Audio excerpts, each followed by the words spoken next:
الحمد لله نحمده ونستعينه ونستغفره ونؤمن به ونتوكل عليه ونعوذ بالله من شرور أنفسنا ومن سيئات أعمالنا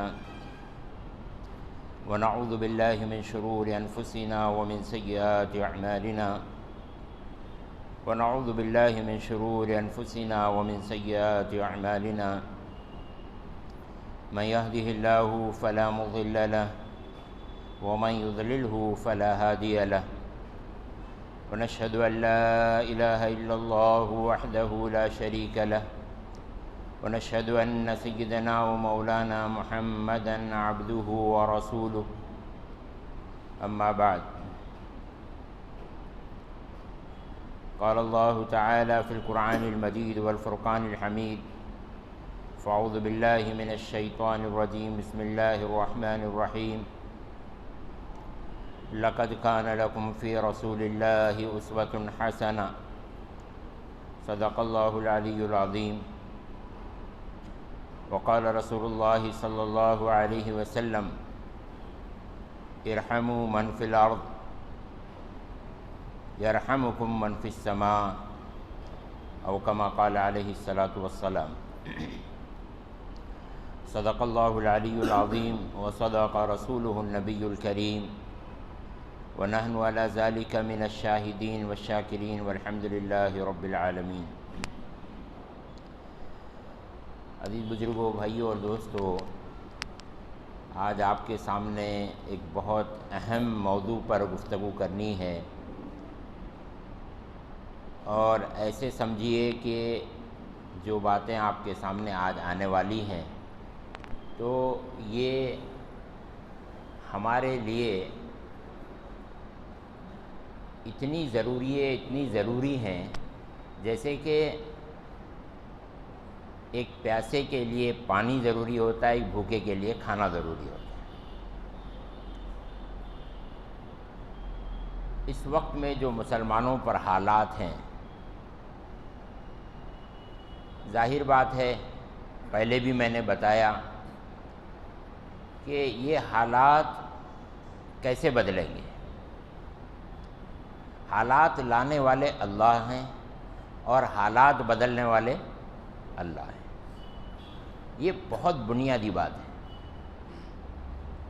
قرآن میں اللہ نے فرمایا تلک الایام نداولها بین الناس،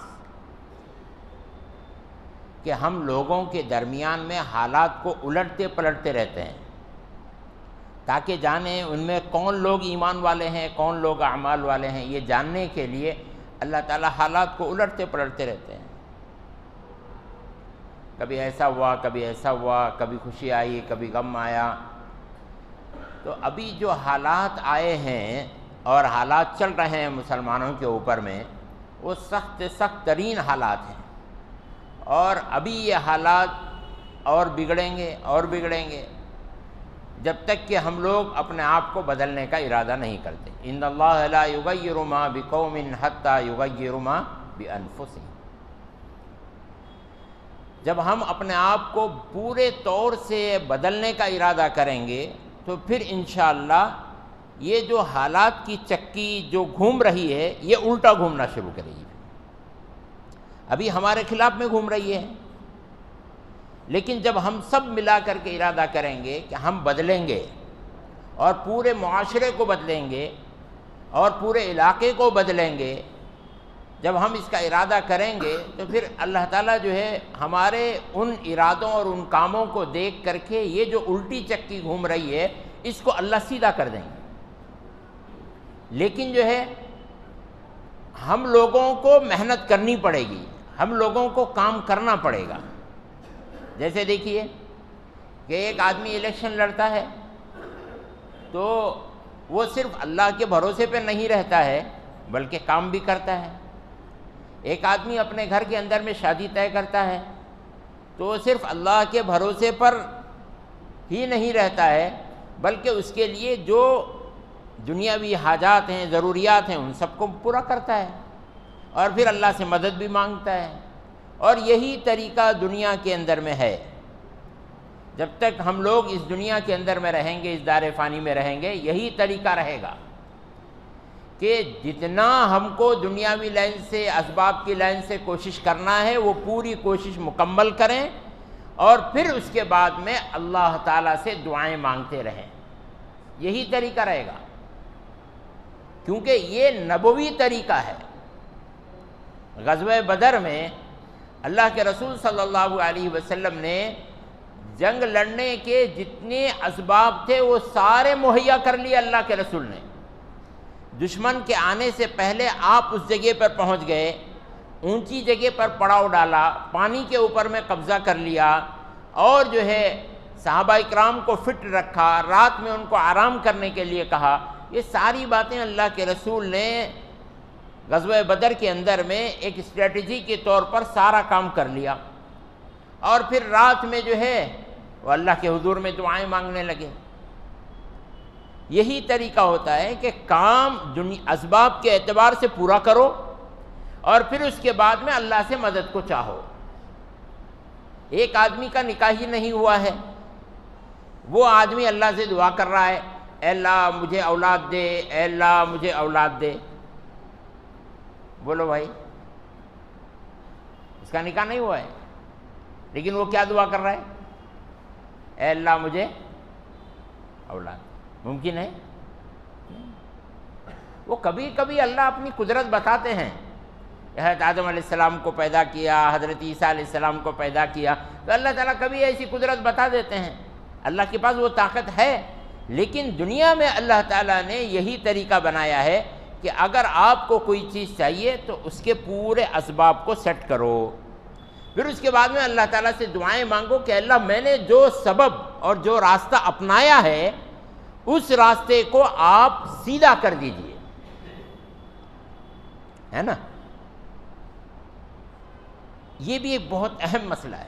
اب جیسے دیکھیے کہ ایک آدمی بیمار ہے، تو ہم نے اس بیمار کے علاج کا ارادہ کیا. اب ہم اس کو کیا کرتے ہیں؟ اس کو جو ہے ہاسپٹل لے جاتے ہیں، ڈاکٹر کے پاس میں لے جاتے ہیں. ٹھیک ہے، یہ اسباب کے طور پر کرنا ہے، لیکن اللہ تعالیٰ سے دعا مانگنا ہے کہ اے اللہ سبب کے طور پر میں ڈاکٹر کے پاس لے جا رہا ہوں، سبب کے طور پر میں اس کا علاج کر رہا ہوں، لیکن اے اللہ تو میری رہبری فرما.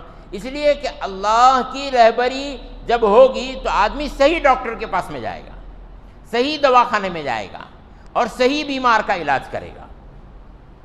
اگر رہبری نہیں ہوگی تو پھر صحیح علاج کیسے کرے گا؟ ٹھیک ہے نا، بات سمجھ رہے ہیں میری؟ ہاں. تو اسباب کو پورا کیا جائے اور پھر جو ہے اللہ سے مدد کو مانگا جائے. نہیں بھائی، دعا سے یقیناً حالات کو بدلا جا سکتا ہے، لیکن اس کے لیے پورے اسباب کو تیار کرو. جب پورے اسباب کو تیار کریں گے پھر اس کے بعد میں دعائیں کریں گے تو اللہ تعالیٰ حالات کو بدلیں گے. بغیر کوئی سبب کے، اب یہ مسلمانوں کا سب سے بڑا المیہ ہے. ابھی میرے اس ہفتے بہت سارے سفر ہوئے، بہت ساری جگہ میرا جانا ہوا. بنگلور بھی گیا تھا میں، تو بہت ساری جگہ جانا ہوا.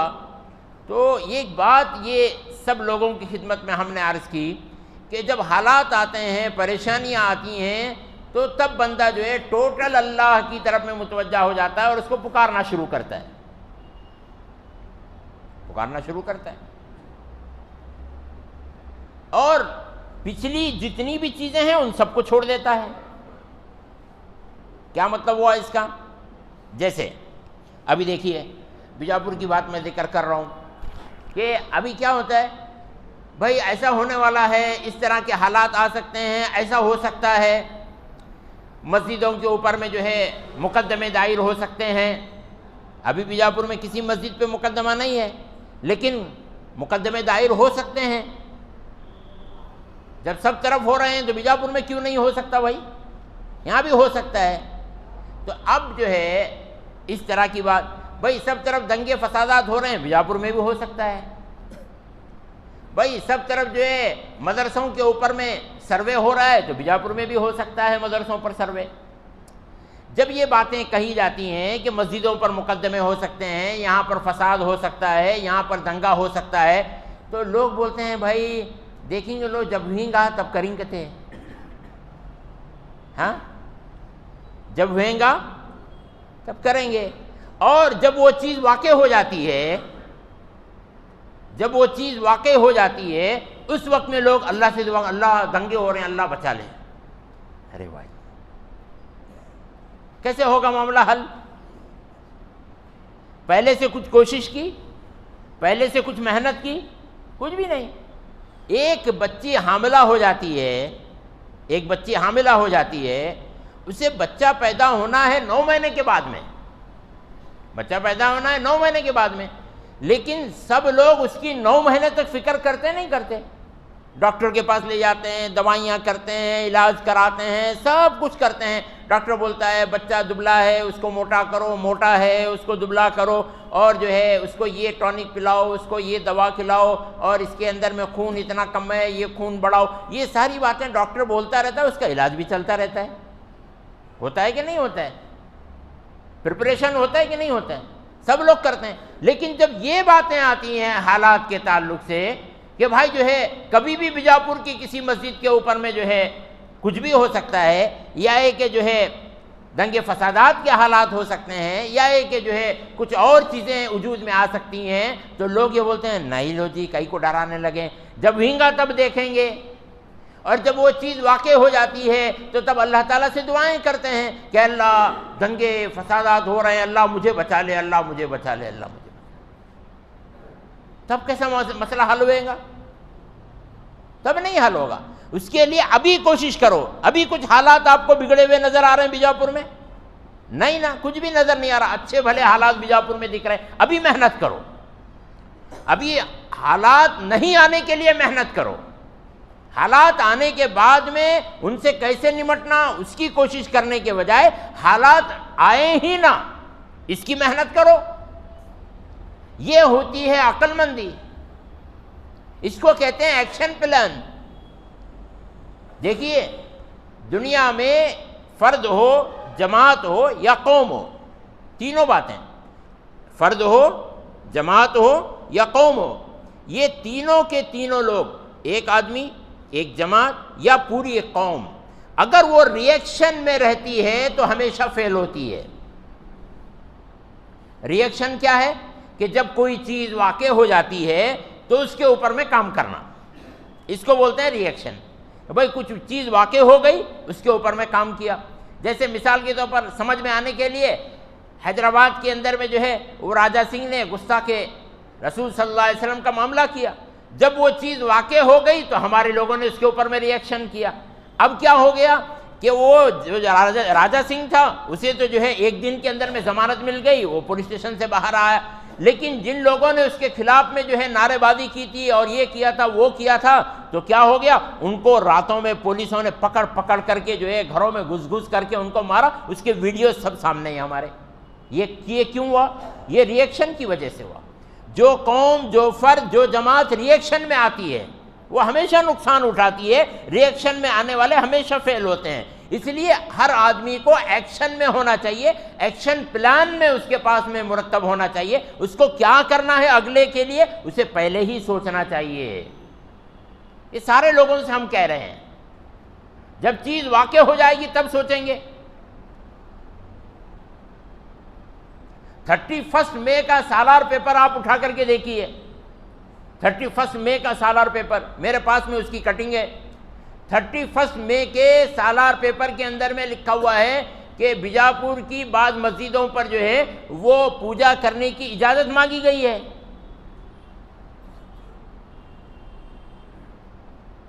کس کے اوپر ذمہ داری ہے بھائی آگے کیا ہو سکتا ہے کر کے سوچنے کی؟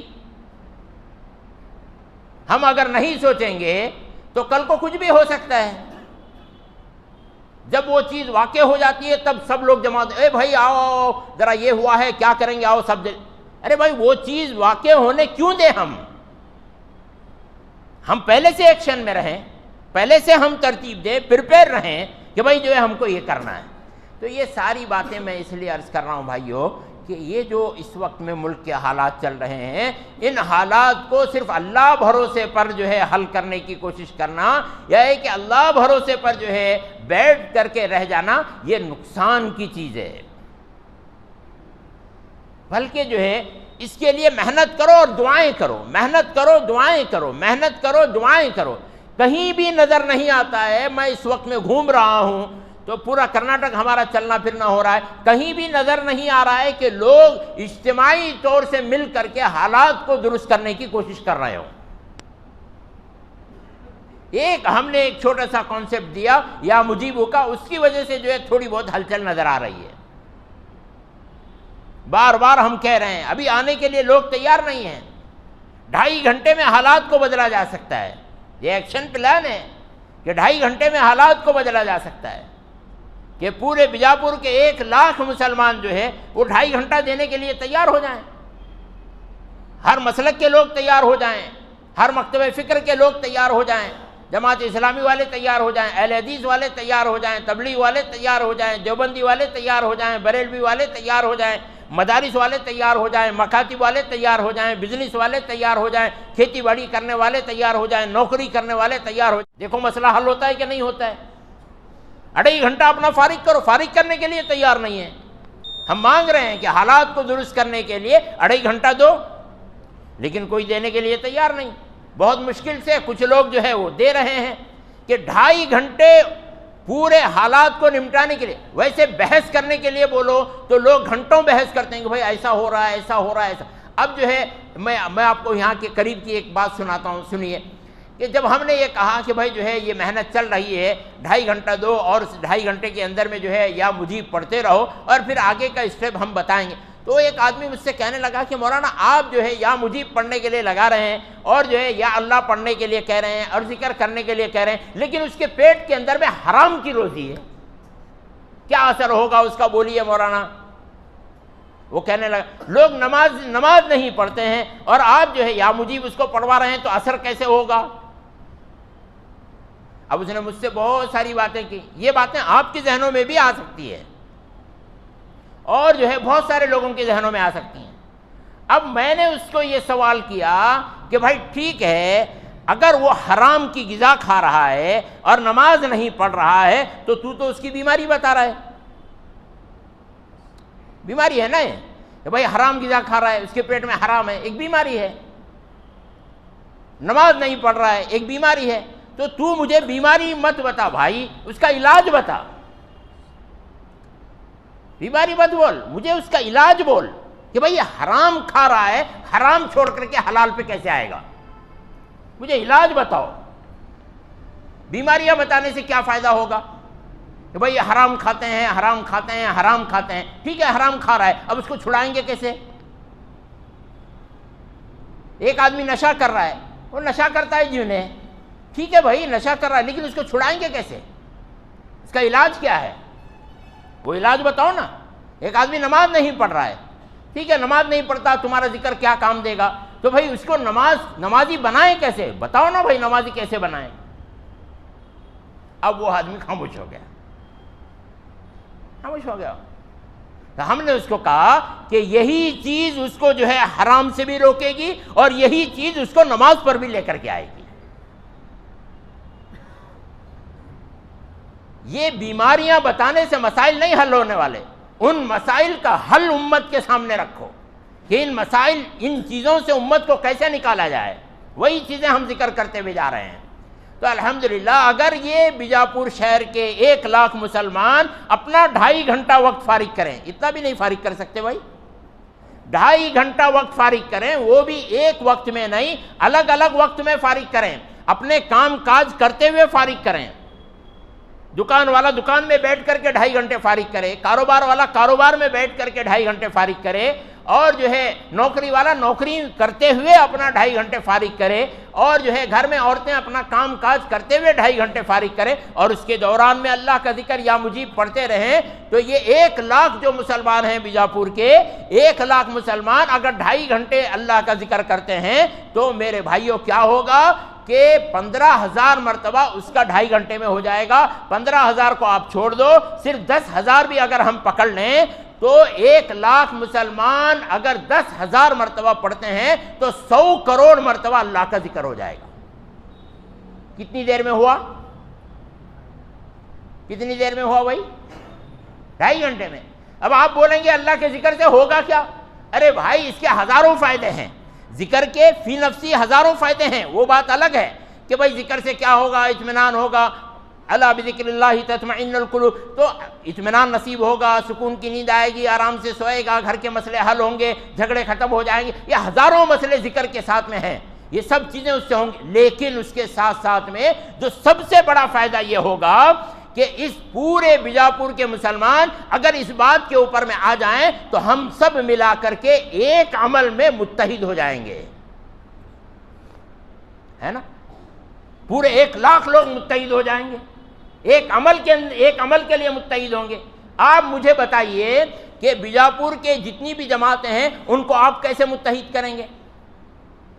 بیجاپور کے جتنے بزنس والے ہیں ان کو آپ کیسے متحد کریں گے؟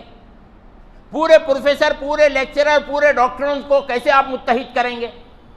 الگ الگ سوچ والوں کو کیسے جو ہے ایک جگہ پہ لائیں گے؟ آپ کے پاس میں کوئی فارمولا ہے؟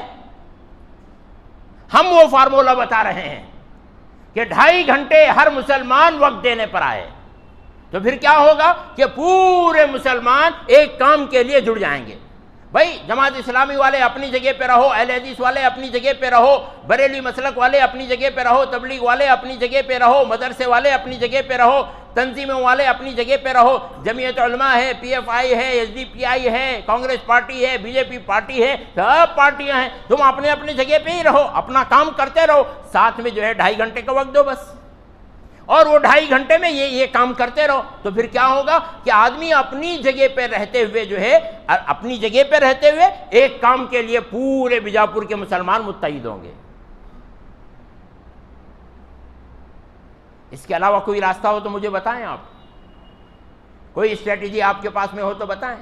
اسٹیج پر اتحاد سے اتحاد نہیں ہوتا ہے،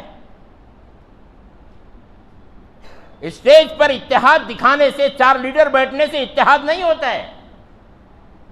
ہر جماعت کے ہزاروں فالوورز ہیں، ان سب لوگوں کو ایک عمل کے اندر میں آنا پڑے گا، تب جا کر کے اتحاد نظر آئے گا۔ اللہ کے نام میں کسی کو جھگڑا نہیں ہے، کسی کو مسئلہ نہیں ہے، سارے لوگ متحد ہو جائیں گے۔ اس طرح کی اسٹریٹجی کو لانا پڑے گا، ہمیں لا کر کے جو ہے پورے ملک کے اندر میں اس کو نافذ کرنا پڑے گا، تب جا کر کے ہم جو ہے مسائل کو حل کر سکتے ہیں۔ ابھی بنگلور گیا تھا میں، تو وہاں جو ہے بڑے بڑے دانشوران سارے لوگ جمع ہوئے تھے، سب لوگ اپنی اپنی باتیں کر رہے تھے، ایسا ہونا چاہیے، ایسا ہونا چاہیے، یہ ہونا چاہیے، بہت ساری باتیں ہوئی۔ تو میں نے صرف ایک سوال ان کے درمیان میں رکھا، وہ سوال میں آپ سے بھی کر رہا ہوں اور اگلے ہفتے آپ اس کا جواب دیجیے گا مجھے۔ میں نے ایک ہی سوال رکھا ان کے سامنے، مجھے یہ بتائیے کہ ہم گورنمنٹ کو انڈر پریشر کیسے کر سکتے ہیں؟ ایک سوال ہے۔ آپ سب پریشر میں ہیں، آپ سب دباؤ میں ہیں، آپ پر کبھی مسجد کے اذان کم کرنے کا، ساؤنڈ کم کرنے کا جو ہے آرڈر آتا ہے، فجر کی اذان بغیر مائک کے دینے کا آرڈر آتا ہے، اور جو ہے حالات ایسے ہوتے ہیں، یہ ہوتا ہے، وہ ہوتا ہے، یہ ساری چیزیں ہوتی ہیں، لیکن ہم جو ہے ان کو کیسے مجبور کریں کہ بھائی جو ہے آپ ہماری بات سنو؟ تو اب سوال یہ ہے کہ گورنمنٹ کو کیسے انڈر پریشر کیا جائے؟ اب یہ سوال میں چھوڑ کر کے جا رہا ہوں، اگلے ہفتے تک آپ اس سوال کا جواب ڈھونڈیے، میں بتا دوں گا تو آسانی سے آپ کو جواب مل جائے گا۔ ایک ہفتہ تک آپ جو ہے اس کا جواب ڈھونڈیے، اس کے اوپر میں ہوم ورک کیجئے، تو پھر جو ہے پتہ چلے گا کہ بھئی جو ہے کیا کام کرنا چاہیے، جو باتیں ہم بتا رہے ہیں وہ کتنی قیمتی ہیں۔ اسی طرح سے یہ اللہ کے ذکر کو عام کیا جائے تو یہ ہوگا۔ اسی طرح سے نبی کریم منورہ کے اندر میں بہت ساری جو ہے چیزیں ایسی داخل فرمائی تھیں کہ جن کی وجہ سے جو ہے پوری امت بن کر کے رہی تھی۔ ان میں سے ایک بنیادی کام یہ تھا کہ اللہ کے رسول صلی اللہ علیہ وسلم نے مدینے میں ایک ایسا سسٹم بنایا تھا کہ کوئی آدمی پیسے نہ ہونے کی وجہ سے یا ہے کہ کسی اور چیز کے نہ ہونے کی وجہ سے بھوکا نہ رہے۔ چاہ کر کے بھوکا رہنا وہ الگ بات ہے کہ میں میری طبیعت کے لیے یا ہے کہ میں اپنے آپ کو روحانی طور سے اسٹرانگ بنانے کے لیے میں بھوکا رہ رہا ہوں، وہ الگ بات ہے۔ لیکن جو ہے ایک آدمی کے پاس میں اس لیے بھوکا ہے کہ بھائی اس کے پاس میں پیسے نہیں ہیں۔ یہ نظام اللہ کے رسول صلی اللہ علیہ وسلم نے مدینہ منورہ میں ایسا سیٹ فرمایا تھا کہ ایک آدمی بھی مدینہ منورہ کے اندر میں بھوکا نہیں ملتا تھا۔ آج ہوٹل ہیں لیکن لوگ بھوکے ہیں۔ آپ دیکھو، ہوٹل ہیں لوگ بھوکے ہیں، ہوٹلوں میں لوگ کھانا کھاتے ہیں، چک کر کے اچھا نہیں لگتا اس کو چھوڑ دیتے ہیں، اور ویٹر آتا ہے پورا کھانا جو ہے وہ ٹرے میں ڈال دیتا ہے اور اسے لے جا کر کے پھینک دیتا ہے۔ 100 سے ہوٹل ہیں، ان میں امیر لوگ پیسے دے کر کے کھانا کھانے کے لیے جاتے ہیں، اور آدھا کھانا ان کا بچ جاتا ہے، اس کو جو ہے پورا کا پورا پھینک دیا جاتا ہے۔ کوئی اس کی کوشش نہیں کرتا کہ بھئی کھانا بچا ہوا ہے اس کو پیک کرا کر کے لے جا کر کے کسی غریب تک پہنچا دے، اس کی کوئی فکر نہیں کرتا ہے۔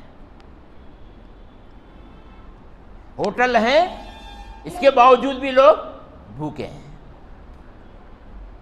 لوگوں کے پاس میں پیسہ ہے، پیسے والے لوگ موجود ہیں، پیسے والے لوگ موجود ہیں، لیکن انہی کے محلوں میں لوگ جو ہے رات بھوک سے گزار رہے ہیں۔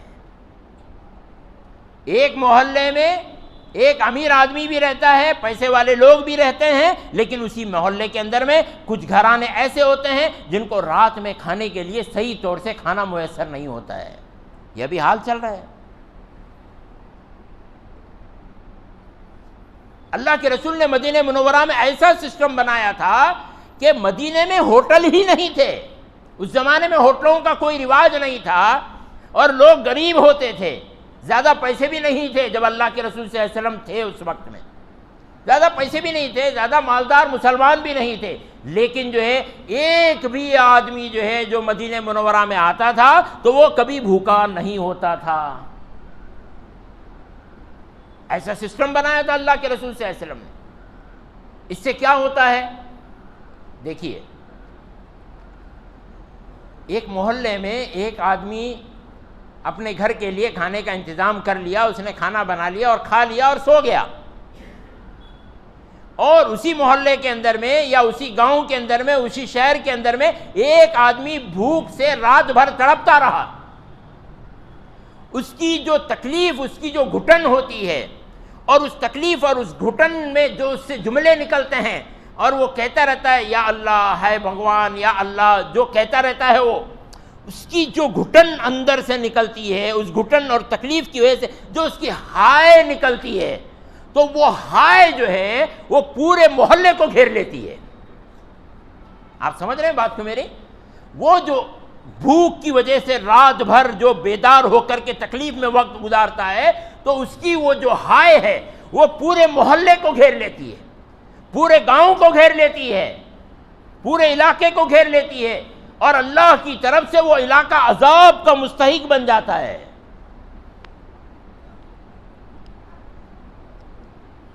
یہ ہوتا ہے۔ اور جب یہ نظام بنتا ہے کہ محلے میں سارے لوگ فکر کر رہے ہیں، گاؤں میں سارے لوگ فکر کر رہے ہیں، ایک آدمی بھی بھوکا نہ رہے، جب اس کی فکر ہوتی ہے تو پھر اس کی وجہ سے کیا ہوتا ہے کہ آنے والا عذاب اللہ کی طرف سے جو ہوتا ہے اس عذاب کو بھی اللہ واپس کھینچ لیتے ہیں۔ یہ دونوں باتیں ہیں۔ بھوکا رات بھر تڑپ رہا ہے، اللہ کی اس کی ہائی کی وجہ سے اللہ کا عذاب آتا ہے۔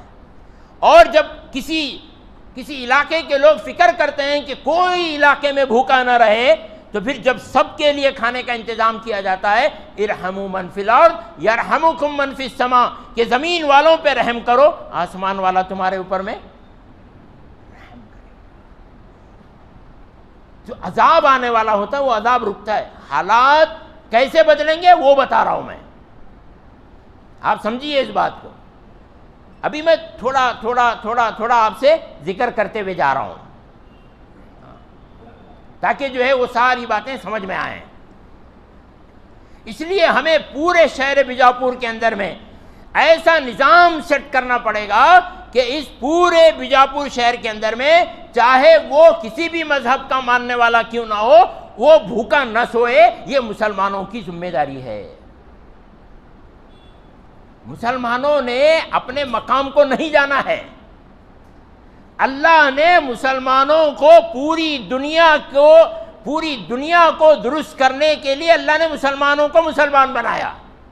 یہ مسلمان ہے جس کی ذمہ داری پوری دنیا کی ہے، اور اسی لیے اللہ نے پوری دنیا کے سسٹم کو اس کے لیے مسخر کیا ہے. جب مسلمان اپنی ڈیوٹی انجام دے گا اللہ تعالیٰ پورے دنیا کے سسٹم کو اس کے قدموں پہ لائے گا. آج مسلمان اپنی ڈیوٹی انجام نہیں دے رہا ہے جس کی وجہ سے جو ہے اس کے اوپر میں مصیبتیں اور پریشانیاں آ رہی ہیں. جو ڈیوٹی کرنا چاہیے تھا وہ ڈیوٹی نہیں کر رہا ہے جس کی وجہ سے اس کے اوپر میں مصیبت اور حالات آ رہے ہیں. اب یہ مسلمان کی ذمہ داری ہے, یہ مسلمان کی ڈیوٹی ہے. آپ سمجھیے اس بات کو, ہر مسلمان کی ذمہ داری ہے اللہ کی طرف سے اور اللہ کے رسول کی طرف سے. وہ جس علاقے میں رہتا ہے اس علاقے کے ہر بھوکے کا کھانے کا انتظام کرے, یہ ہر مسلمان کی ذمہ داری ہے. ہاں, یہ آپ کو کرنا پڑے گا. اس کا نظام اللہ کے رسول نے مدینے میں لگایا.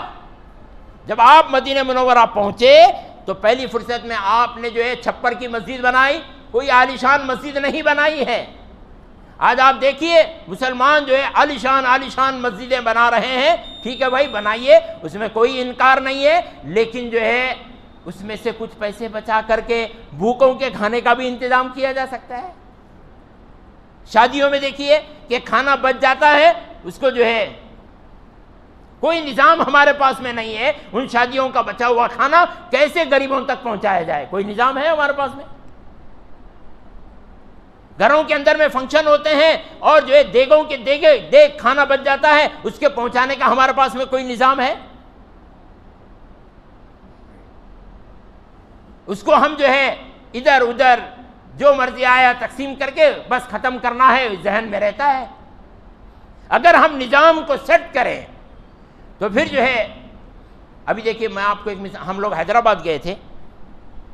تو حیدرآباد چونکہ بڑی سٹی ہے, میٹرو سٹی ہے, تو وہاں جو ہے انٹرنیشنل جو ہے وہاں کے کچھ لوگوں نے مل کر کے کیا کیا کہ جو بڑی بڑی کمپنیاں ہوتی ہیں جیسے مائکروسافٹ ہے, گوگل ہے, تو یہ جو بڑی بڑی کمپنیاں ہوتی ہیں اس میں جو ہے ہزاروں کی تعداد میں امپلائی رہتے ہیں.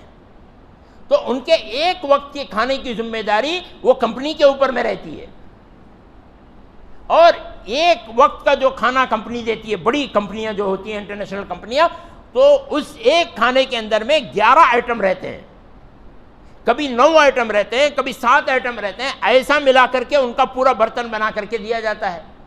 اب جو ہے یہ ہوتا ہے کہ بھائی جو ہے 5,000 10,000 امپلائی ہیں, یہ نہیں ہوتا کہ 100% امپلائی روزانہ آتے ہوں. کچھ نہ کچھ جو ہے اس میں ایبسینٹ ہوتے ہی ہوتے ہیں. تو ان کا کھانا جو ہے وہ ویسٹ اور پھینک دیا جاتا تھا. تو کچھ لوگوں نے جا کر کے اس کمپنی کے سی او سے بات کی اور یہ کہا کہ آپ جو کھانا بنا رہے ہیں وہ کھانا جو ہے نہیں آنے کی بنیاد پر جو ہے اس کو پھینک دیا جاتا ہے. آپ جتنے آپ کے امپلائی ایبسینٹ رہے ان کا جو کھانا بچا ہوا رہے وہ کھانا ہم کو دیجئے, ہم جو ہے اس کو غریبوں میں تقسیم کریں گے. تو ایک مہینے میں انہوں نے حساب لگا کر کے ہم کو بتایا کہ مولانا ایک مہینے میں 2 لاکھ روپے کا کھانا جو ہے ان کا بچ رہا تھا اور وہ کوڑے میں جا رہا تھا. اس کھانے کی ترتیب بنائی تو جو ہے اچھے گھرانوں میں اتنا بہترین کھانا نہیں ہوتا ہے جو ان امپلائیز کو ملتا تھا. اب جو ہے وہ غریبوں کے درمیان میں جانے لگا, جا کر کے جو ہے یہ وہاں رکتے اور جتنا بچتا تھا اس کو سب لے کر کے آتے اور غریبوں کے اندر میں تقسیم کر دیتے. اللہ کے رسول صلی اللہ علیہ وسلم نے مدینہ منورہ میں چھپر کی مسجد بنائی اور اس کے بازو میں ایک جو ہے کٹا بنایا, اس کو صفہ کا چبوترا کہتے ہیں, جو آج بھی موجود ہے. وہ کٹا بنایا, اس کو کہا کہ یہ صفہ کا چبوترا ہے, اور پھر جو ہے وہاں ایک رواج بن گیا کہ مدینے میں جو بھی آتا تھا وہ جو ہے صفہ پہ آ کر کے بیٹھ جاتا تھا. اب جو وہاں پہ آدمی بیٹھا ہوا ہے اس کا مطلب یہ ہے کہ بھائی یہ آدمی بھوکا ہے, اس کو کھانا کھلاؤ. تو اللہ کے رسول صلی اللہ علیہ وسلم اعلان فرماتے کہ بھائی جو ہے اتنے مہمان آئے ہوئے ہیں, کون جو ہے اپنے ساتھ میں ان کو کھانا کھلانے کے لیے لے جائے گا. عشاء کی نماز کے بعد میں اعلان ہوتا, مغرب کی نماز کے بعد میں اعلان ہوتا کہ بھائی کتنے لوگ ہیں جو ان کو کھانا کھلانے کے لیے لے جائیں گے. تو کوئی آدمی ایک آدمی کو لے جاتا, کوئی 2 آدمیوں کو لے جاتا, کوئی 3 آدمیوں کو لے جاتا, اور جو باقی بچے رہتے ان تمام کو اللہ کے رسول اپنے ساتھ میں لے جاتے. جو ہے گھر کے اندر میں وہ کھلا دو. یہ مدینہ منورہ کا نظام تھا. اس سے آگے کی چیز جلدی جلدی بتا رہا ہوں میں، وقت نہیں ہے.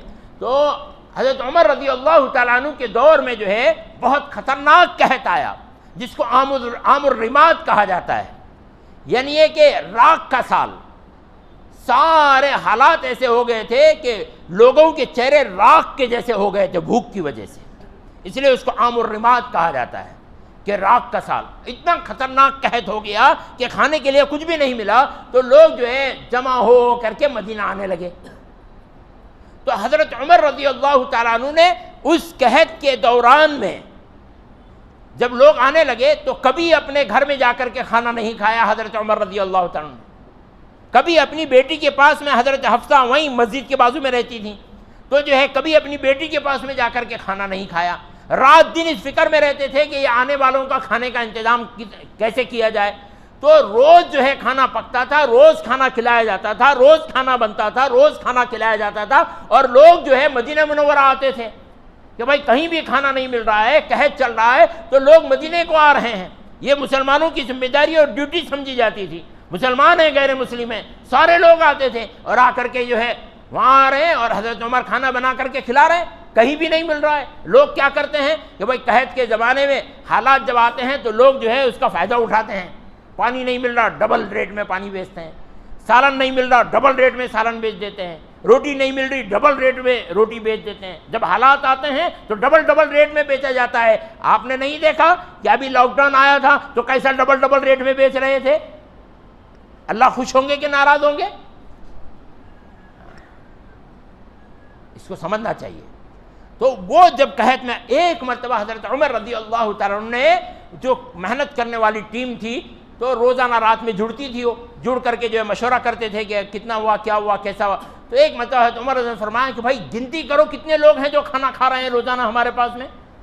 تو باہر سے جو مرد حضرات آ کر کے کھانا کھا رہے تھے اس کی گنتی ہوئی 7,000 لوگ تھے. آ کر کے پڑے ہوئے ہیں، کھانا کھا رہے ہیں. کتنے لوگ؟ 7,000 لوگ تھے. حضرت عمر رضی اللہ عنہ نے فرمایا کہ بیماروں کی گنتی کرو، عورتوں کی گنتی کرو، بچوں کی گنتی کرو جنہیں ہم کھانا پہنچا رہے ہیں. تو جب عورتوں کی، بچوں کی اور بیماروں کی گنتی کرائی گئی تو وہ 40,000 نکلے. کتنے ہو گئے؟ ان لوگوں کو حضرت عمر رضی اللہ تعالیٰ عنہ روزانہ کھانا دے رہے تھے. حضرت عمرو بن العاص نے جو مصر کے گورنر تھے فرمایا حضرت عمر رضی اللہ تعالیٰ عنہ سے کہ امیر المومنین آپ فکر مت کیجئے، اتنا غلہ اور اتنا اناج ہم بھیجیں گے کہ پہلا اونٹ جو ہے مدینہ منورہ میں ہوگا اور آخری اونٹ مصر کے اندر میں ہوگا. روزانہ 20 اونٹ ذبح کیے جاتے تھے. کیا ہوگا سوچئے، کیسے مسلمانوں کا دبدبہ بیٹھے گا قوم پر، کیسے مسلمانوں کی جلالت شان سمجھ میں آئے گی لوگوں کو کہ یہ مسلمان کیا قوم ہے.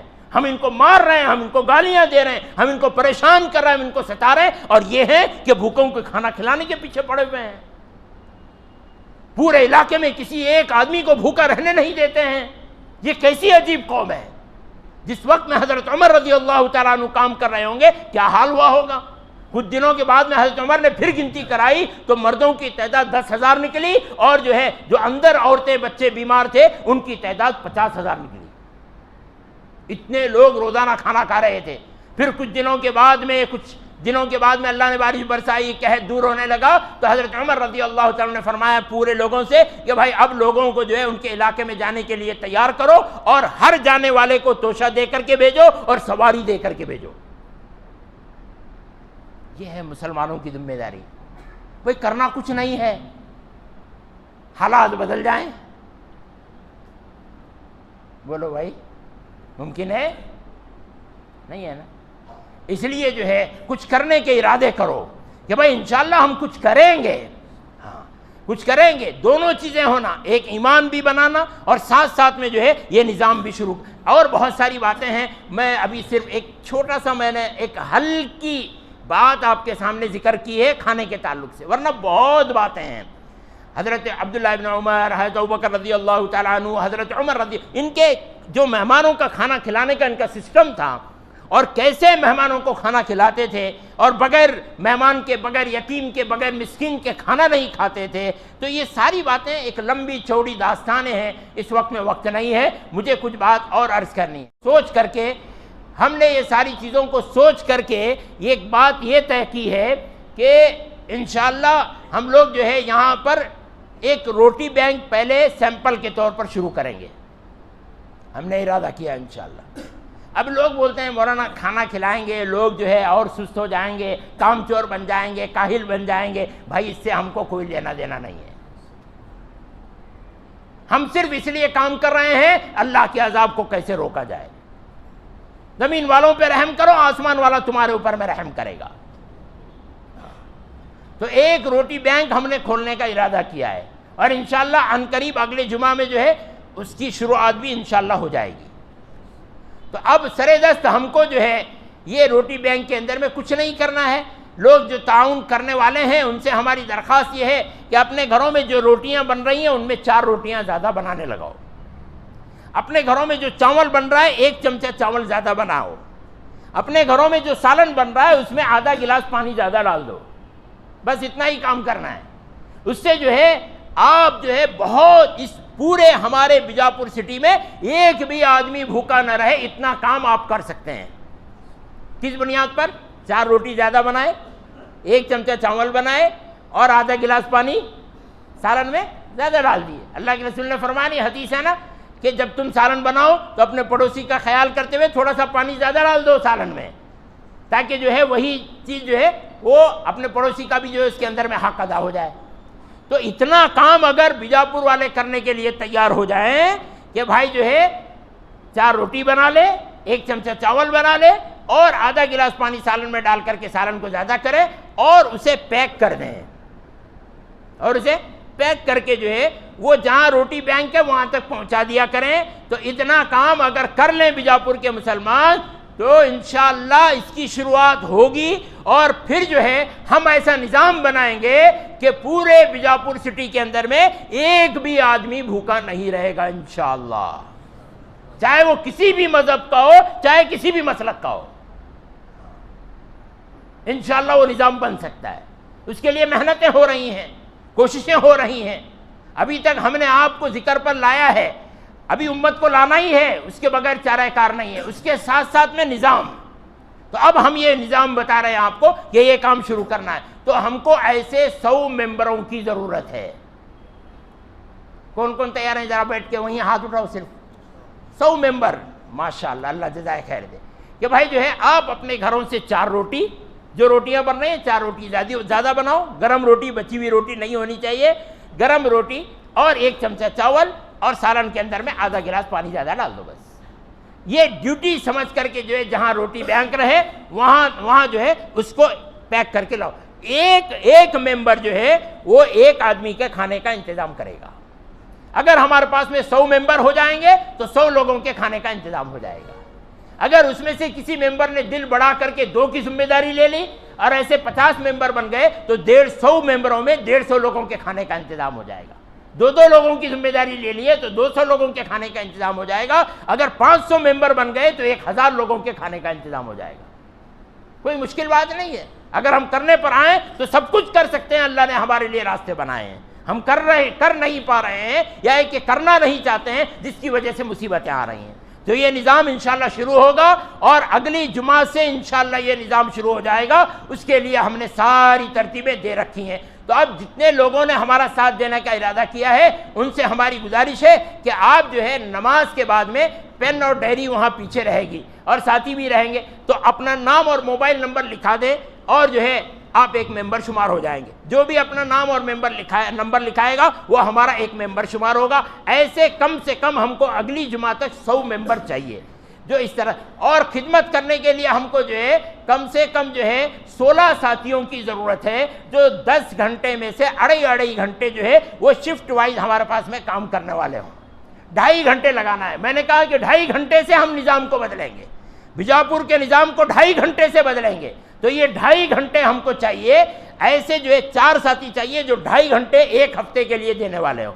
ہفتہ ہفتہ 2.5 گھنٹے دینے والے ہم کو 4 ساتھی چاہیے، وہ خدمت کریں۔ وہ 2.5 گھنٹے میں جب خدمت کریں گے اس وقت میں وہ اللہ کا ذکر یا مجیبو بھی پڑھتے رہیں گے، تو وہ 2.5 گھنٹے وہ اللہ کا ذکر بھی کرتے رہیں گے، 15,000 مرتبہ ان کا ذکر بھی ہوگا، اور پھر جو ہے وہ کھانا لیں گے، کھانا تقسیم بھی کریں گے، تو ذکر کے ساتھ میں کھانا بنائیں گی مستورات، ذکر کے ساتھ میں کھانا پہنچے گا، ذکر کرتے ہوئے وہ کھانا سرو ہوگا، تو جس کے پیٹ میں جائے گا کتنی روحانیت اس کے پیٹ کے اندر میں آئے گی، آپ سوچئے۔ یہ ہوتا ہے نظام بدلنے کی صورتیں اور شکلیں، حکومتوں سے، الیکشنوں سے، اور جو ہے اس سے جو ہے نظام نہیں بدلا کرتے بھائی۔ اللہ کے رسول نے ایسے نظام نہیں بدلایا ہے، نظام اس ترتیب سے بدلا ہے۔ ابھی میں نے ایک چھوٹی جھلک آپ کے سامنے رکھی ہے، ابھی تو بہت آگے لے جانا ہے، اللہ سمجھنے کی عمل کی توفیق دے۔